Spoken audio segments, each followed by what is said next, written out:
जघन अपराध और इस आपराधिक गतिविधियों के प्रति सामाजिक व्यवहार पर सरकार को फिर से कई मर्तबा गंभीरतापूर्वक सोच विचार करने की जरूरत है। क्या हम इस डिजिटल युग में समाज के बीच एक नए संघर्ष की ओर बढ़ रहे हैं? कोलकाता के एक अस्पताल में हुए जघन अपराध की घोर निंदा लगातार कई दिनों से की जा रही है और साथ ही में यह भी सुनिश्चित करने की कोशिश की जा रही है कि इस तरह की घटनाएं जो सुरक्षा से जुड़ी हो उसे हर हाल में रोका जाए। और ऐसे में अगर हम इस तरह की जघन्य घटनाओं को अगर जाति, धर्म या कोई अन्य आस्थाओं से जोड़ते रहे तो यह समय समय पर सभी पर लागू हो सकती है, जिसका दुष्परिणाम बेहद ही खराब हो सकता है। और अगर इस तरह की घटनाएं घटित होने के बाद ही हमारी आंखें खुलती है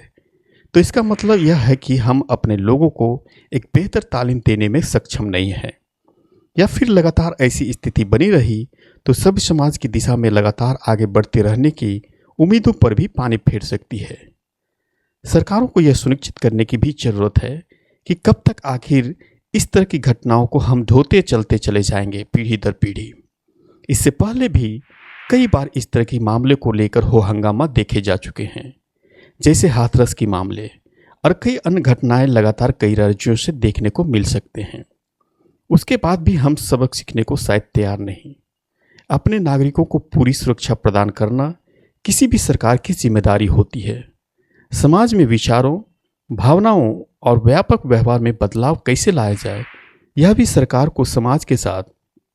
मिलकर ही सुनिश्चित करना होता है। अन्यथा इस तरह के मामले का दुष्प्रभाव आने वाले दिनों में काफ़ी गंभीर हो सकते हैं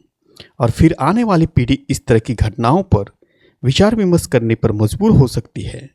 कि आपने आने वाले भविष्य को लेकर सतर्कता बरतने में कोताही करने के साथ साथ आप एक सब समाज के तौर पर भी असफल रहे, क्योंकि आपने सिर्फ आर्थिक हितों की बात की और समाज में चल रही विसंगतियों को हमेशा दरकिनार करते रहने की प्रयास किया। वहीं सुप्रीम कोर्ट ने भी इस घटना को मामले को गंभीरतापूर्वक लिया और स्पष्ट रूप से कहा कि हम इस तरह की घटनाओं से बहुत चिंतित हैं कि पीड़िता का विवरण या कहें उनकी पहचान पूरे भारत में है,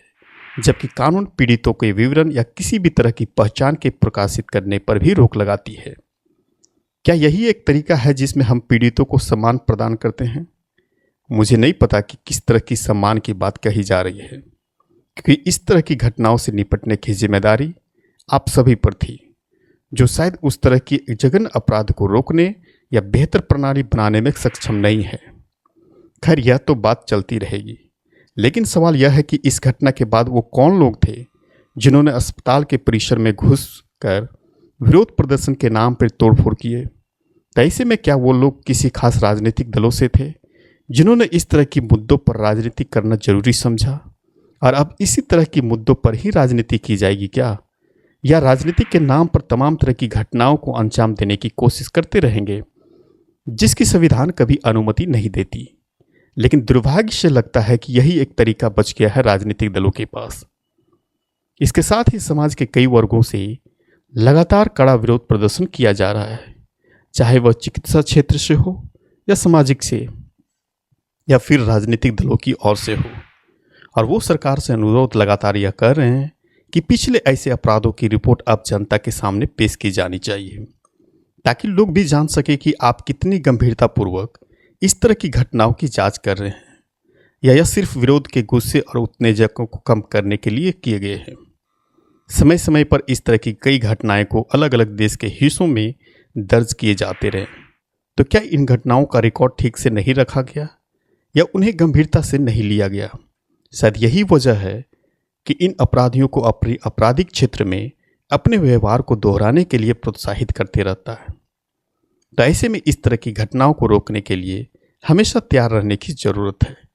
और उसके साथ ही सामूहिक जिम्मेदारी भी लेने की ज़रूरत है कि क्या हम आने वाले अपनी पीढ़ियों को किसी भी तरह की गलत तालीम तो नहीं हासिल करवा रहे हैं जिससे समाज में लगातार अस्थिरता बना रहे। केंद्र सरकार ने चिकित्सा से संबंधित सभी लोगों से अनुरोध किया है कि कृपया आप अपने काम पर वापस लौट आएं और सामान्य रूप से अपने काम को शुरू करने का प्रयास करें, क्योंकि भारत के स्वास्थ्य देखभाल प्रणाली पर पहले से ही बेहद अधिक बोझ है।